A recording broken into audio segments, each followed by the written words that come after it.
Hi, I'm just outside Spruce Woods Park in Manitoba, and I'm here with Devon Baete, Field Manager with Squeal On Pigs Manitoba, and we're standing in front of a wild pig trap. Could you tell us a little bit about it, please, Devon? Sure. This is one of our fairly new, I guess, net traps they're called. So we get these out of the States. They're manufactured by Pigbrig, and they're actually mainly used for like in the southern states or on summer climate, I guess. Okay. And typically they're set up with T-posts that kind of set them up in a ring like this. Basically the pigs go in and they're captured. We didn't have that much success actually with these traps initially. Our pigs are a little more finicky, I'll just say. They don't like going to something that's just sitting out in the open. So we kind of made use out of these traps differently. So we've been setting them up just as we have here, which are tree sets, we're calling them. And they're basically, instead of T-posts, we're using trees to hold this net up in place. And it works very well in our conditions. Our pigs, they basically don't notice them. Okay. They're camouflaged, and they basically go right into them and get captured. So they work very well for. They almost see it as pigs. a natural part of their surroundings They do. to a certain degree. That's what you try to recreate. Yeah, Now, exactly. how many of these traps do you have in this area?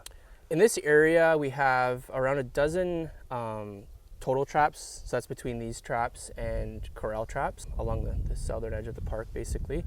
But we have about 30 other corral traps province-wide that are out. So, and we'll be using more of these throughout the winter months too. So we have another dozen of these traps that we can place where they're needed. So. Okay, and this particular area, it's can be seen as a bit of a hotbed for wild pigs to a certain degree. Now, why was that? How has that occurred? It's just the right habitat for one thing. Particularly what we're seeing like here, these are the oaks. The oaks are actually a pretty important food supply for the pigs over winter. And then you just have an untouched wilds area with very few humans in through most of the year. So they have kind of a little sanctuary back there that they can survive at. So that's a big part of it. And then secondly, all the food sources with ag land surrounding Spruce Woods Park in particular. Okay. So.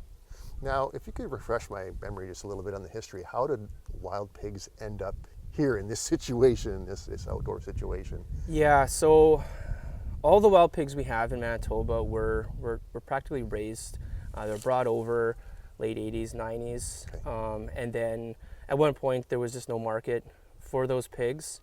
So there was a time where in the market they were building a population of raised wild boar across the prairies to get a certain point where there would be enough demand, and then that demand never happened, and then the market crashed. And here, and like every other area we have found, there was a farm that was raising pigs, and either they escaped or were let go then during the early 2000s. And then that's how they established, as long as the habitat and conditions were right for them to survive.